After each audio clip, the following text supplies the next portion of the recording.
Olá, pós-graduandos! Vamos dar continuidade à nossa disciplina de atividades lúdicas no ensino de Química. E nessa próxima unidade, nós iremos estudar estratégias lúdicas no ensino de Química. Imaginem uma sala de aula, onde os conceitos científicos eles ganham simplesmente vida, através de metodologias que tornam as aulas mais interessantes, ao invés do que aquelas explicações teóricas intermináveis. Como vocês acham que os alunos se comportariam? Eles estariam mais interessados, mais participativos, mais interativos? Eu acho que é exatamente isso que todo professor gostaria de ter. Esse é o chamado poder do engajamento cognitivo. E como é que um professor pode conseguir esse superpoder? Acho que todo mundo gostaria de ter um pouco, né?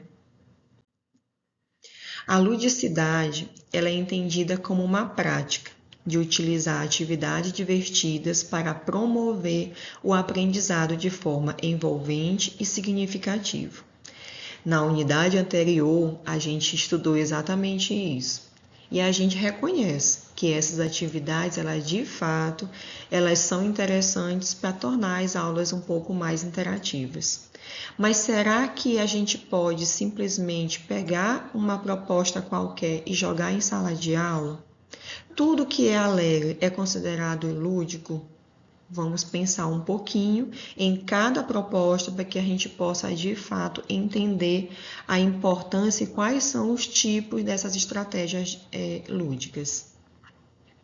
E claro que a gente precisa se fundamentar em relação aos nossos teóricos. Segundo o psicólogo, o Piaget, que a gente já viu na aula anterior, os jogos didáticos, que é um dos primeiros que a gente destaca aqui como estratégia lúdica, eles contribuem para esse desenvolvimento cognitivo. Segundo Piaget, ele defende que o jogo didático é uma atividade espontânea, que integram os aspectos concretos e os abstratos do conhecimento científico para poder facilitar o desenvolvimento desse tipo de habilidades cognitivas nos estudantes. E dentre os jogos didáticos, a gente destaca aqui os jogos de tabuleiro, que eles são considerados tradicionais jogos didáticos, um dos mais encontrados durante o ensino de ciências, seja no ensino fundamental ou no ensino de química, no ensino médio, exatamente por caracterizar uma interação direta entre os participantes e o conhecimento que estão sendo abordado principalmente nas cartinhas com perguntas durante a execução do jogo. Destacamos ainda mais, dentro dos jogos de tabuleiro, os tabuleiros humanos, onde os próprios estudantes eles assumem o papel das peças, aqueles peões ali durante a sua execução. E claro, o primeiro destaque que a gente faz aqui é no momento em que o aluno olha um tabuleiro gigante no chão antes de nós iniciarmos uma aula. Então, o impacto visual, ele é de fato o primeiro ponto que é considerado interessante, onde o aluno já se prepara. Opa, hoje nós vamos ter uma aula de fato diferenciada. E depois, o professor ter esse cuidado de fazer uma mediação bastante assertiva dessas atividades que estão sendo realizadas para garantir o aprendizado ativo e também fazer um planejamento pedagógico e logístico. Logístico quando eu falo aqui do espaço. Às vezes algumas salas de aula são pequenas, talvez transferir o tabuleiro humano para o pátio da escola, até mesmo para que outras crianças, outros jovens, outras pessoas que participam ali das atividades pedagógicas da escola possam observar que ali os alunos daquela turma específica estão tendo uma atividade diferenciada. Esse tabuleiro humano que vocês estão vendo aqui no chão, ele foi construído com peças de EVA, Então, cada casa corresponde a uma cor, elas são montadas, os EVA, e é interessante que todas as vezes que a gente mudar a atividade é só trocar o papel que a gente colocou em cima como sendo a identificação, né?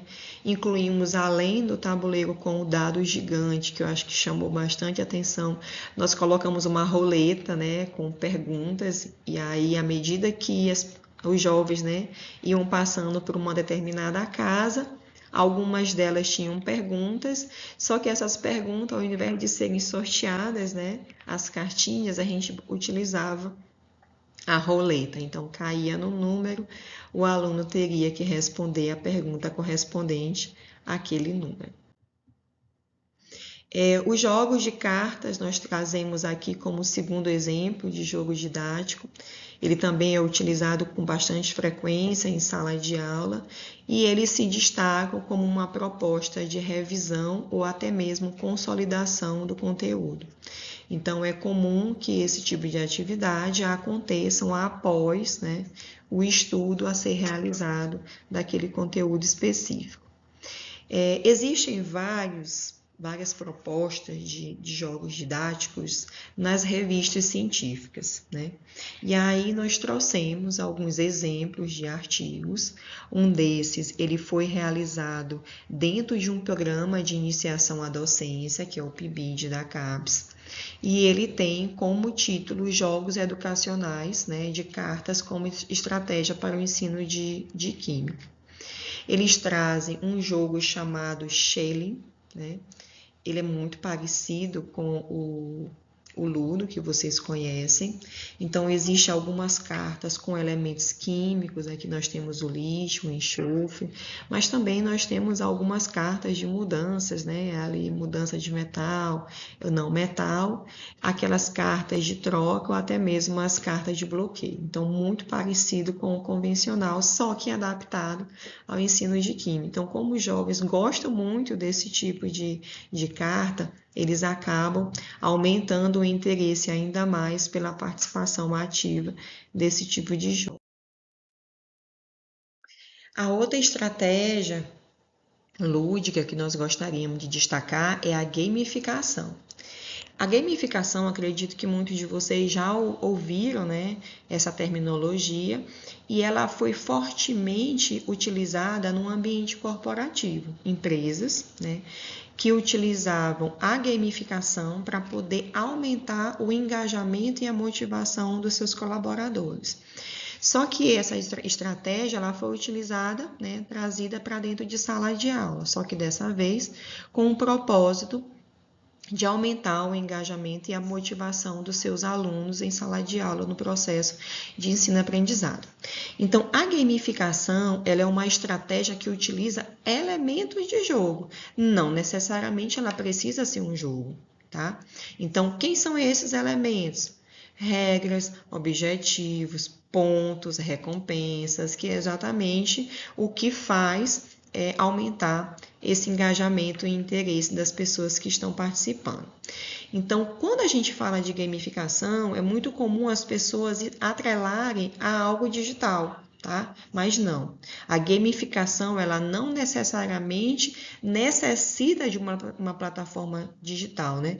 Como o própria definição de Sebastian, né? O foco está nos elementos de design de jogo e não no meio. Então, a plataforma não vai influenciar, mas sim os elementos que estão sendo utilizados para poder garantir esse tipo de aumento de engajamento.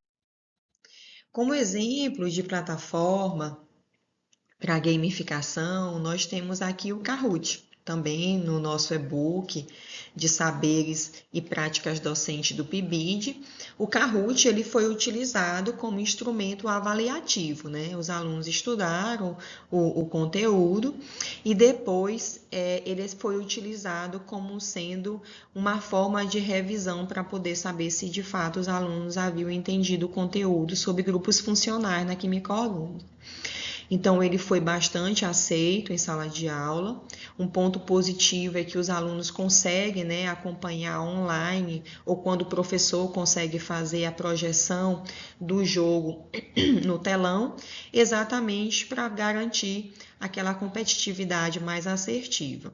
Porém, como ponto negativo, nem toda escola os alunos têm celulares, levando para a sala de aula, para que a gente possa, né, utilizar, nesse caso, como atividade lúdica, e também a questão da internet. Mas as escolas que possuem, né, a possibilidade da aplicação, ele é bem aceito em sala de aula pelos alunos. Mas como garantir a eficácia dos jogos didáticos? Já vimos alguns exemplos, mas não adianta simplesmente só aplicar. A gente precisa garantir que os objetivos, né, eles sejam alcançados. Então, um dos pontos que nós destacamos é a estrutura. Tá? Então, desde o início, nós precisamos fazer um planejamento bem alinhado para que a gente possa alcançar exatamente os objetivos pedagógicos previstos lá no início. Depois, termos regras claras. Os estudantes, eles precisam saber quais são as regras do jogo. Então, elas precisam ser bem definidas e não precisa ter dúvidas, né? Durante a sua aplicação, todo mundo precisa ter noção de quais são essas regras a serem aplicadas. Terceiro ponto, feedback, né? É importante a gente fazer também uma aplicação prévia. Faça a aplicação prévia para poder garantir que, de fato, não tenha nenhum tipo de erro ou inconveniência durante a aplicação. E garantir a interação. Então, o professor ali como mediador, ele vai, de fato, permitir que aconteça a interação bastante assertiva em sala de aula. Os jogos, em geral, eles podem ser utilizados para reforçar o conhecimento teórico, proporcionando uma aprendizagem prática e contextualizada. E aí, os jogos didáticos, né, eles são bastante utilizados como método avaliativo, tá?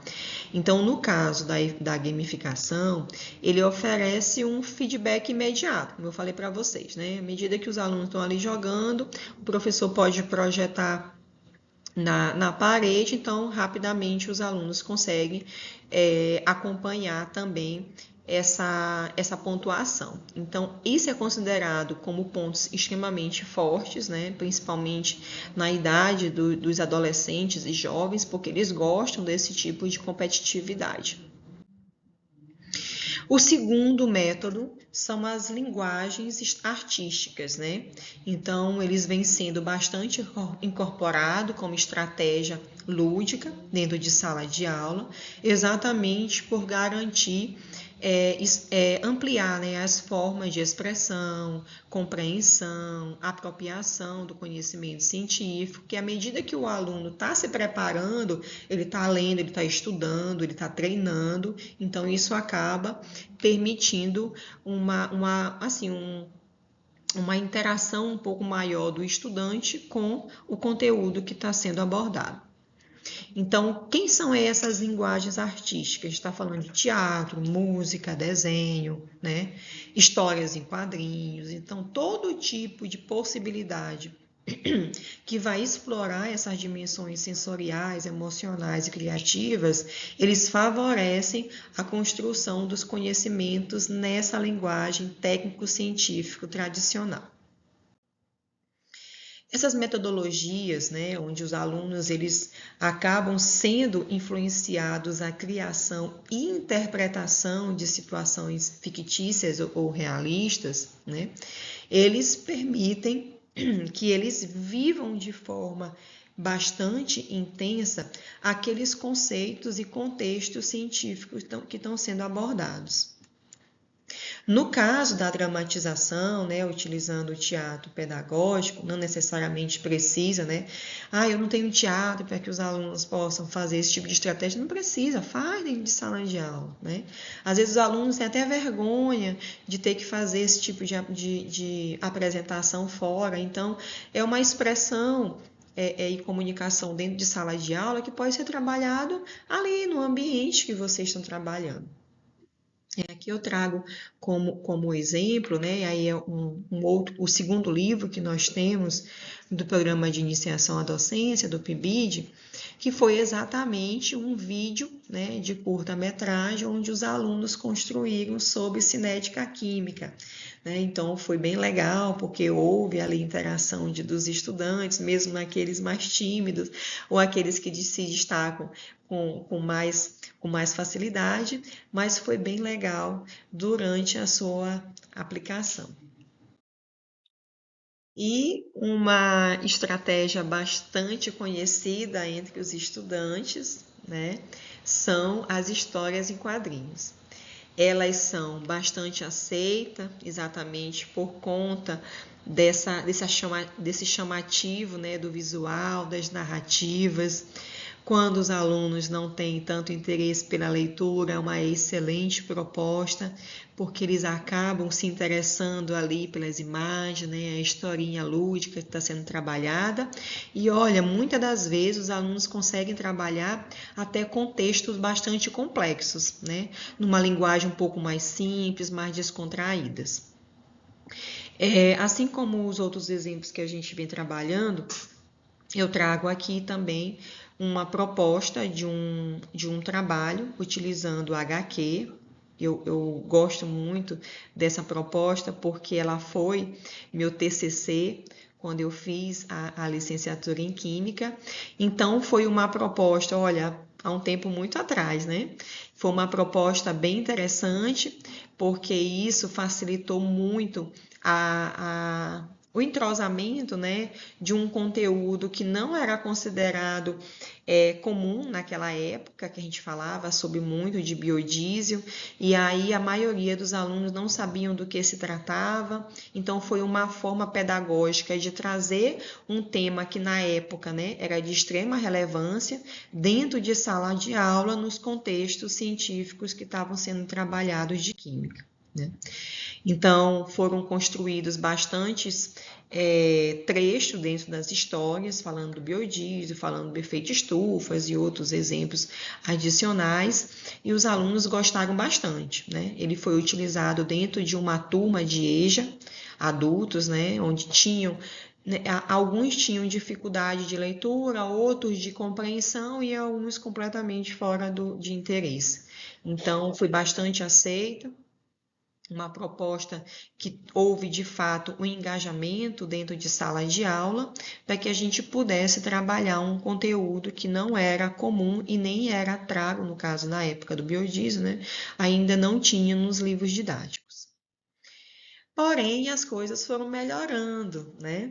Eu trago aqui um TCC de 2026, né, do nosso campus São Luís Monte Castelo, da graduanda Alicia, na verdade ela já é egressa, ela já concluiu, está no mestrado da Química, passou recentemente, sob orientação do professor Marcelo Moizinho, que eu acredito que vocês conheçam, né? Então, a Alicia, ela construiu algumas historinhas, só que utilizando IA, né?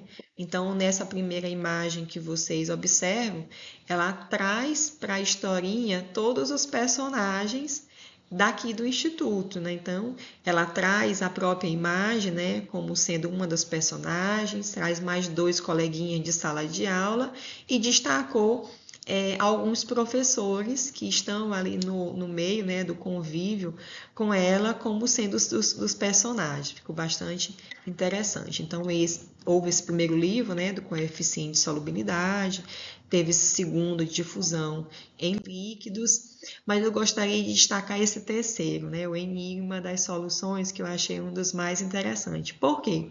Porque as histórias em quadrinhos a gente acha que é exclusivamente histórias. E ela teve uma sacada bem legal, porque na história em quadrinho impressa, né, nessa segunda imagem aqui do lado, ela colocou materiais, né, onde as pessoas que estavam fazendo a leitura pudessem interagir com a própria história em quadrinho, né? Então, ela traz um experimento que eles fizeram em sala de aula, né, no curso superior com o professor Marcelo Moizinho, na disciplina de Fisicoquímica, e eles utilizavam, né, um laser para poder visualizar ali a questão das soluções em laboratório. Então, o que foi que eles fizeram, né? Era como se fosse um relatório de aula experimental. Então, ela trouxe aquela proposta de laboratório para dentro da revista. né? Colocou ali os sachês, né, com o líquido, a parte mais transparente, o outro translúcido, né, o outro mais com material em suspensão. E aí o leitor poderia utilizar um laser, né, para poder fazer também seu próprio experimento. Então, é bem interessante esse tipo de abordagem, primeiro, porque faz parte, né, da formação dos estudantes como futuros professores, e também uma abordagem que foi aplicada dentro de sala de aula, que os alunos gostaram bastante. E essas estratégias lúdicas, para que elas possam, de fato, alcançar de uma maneira bem assertiva a proposta pedagógica, uma das possibilidades é articular as metodologias ativas. Eu acredito que vocês já ouviram falar sobre esse tipo de metodologia, né? Então, quando eu consigo entrelaçá-la, né, fazer com que elas aconteçam esse tipo de articulação, a gente vai configurar uma abordagem pedagógica extremamente potente. Por quê? Porque a gente está garantindo que aconteça uma prática criativa, né, lúdica, mas centrada no protagonismo do estudante, certo? Então, é o ponto-chave. Estratégias lúdicas articuladas a metodologias ativas, a gente vai alcançar exatamente a perspectiva de Vygotsky. No momento em que ele considera que o processo educativo ele precisa ter um mediador, e se esse mediador está articulado, né, a uma proposta pedagógica que garanta uma potencialização dessa abordagem, é claro, né, que o resultado vai ser satisfatório. Para fechar, nós temos uma perguntinha, tá? E então, passou pela sua cabeça como integrar de forma intencional, crítica e teoricamente fundamentada as estratégias lúdicas à sua prática docente? Mais do que aplicar jogos ou dinâmicas isoladas, o desafio que se coloca é planejar experiências de aprendizado, né, que articulem ludicidade, objetivos conceituais e metodologias ativas. Aprofunde seus estudos, analise sua realidade de ensino, assim você vai conseguir delinear melhor as interações pedagógicas que façam sentido para o seu contexto. Essas são as referências para que vocês possam estudar um pouco mais. Os 3 últimos são 3 bibliografias da minha autoria, né? O penúltimo e o antepenúltimo são os 2 livros que eu mencionei para vocês, o e-book do PIBIC gerado por Práticas Docentes aqui do IFMA, por meio da atividade do Programa de Iniciação à Docência, que é o PIBIT, que eu mencionei para vocês.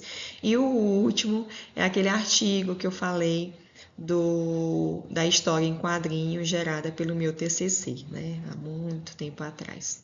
Muito obrigada a todos e bom estudo.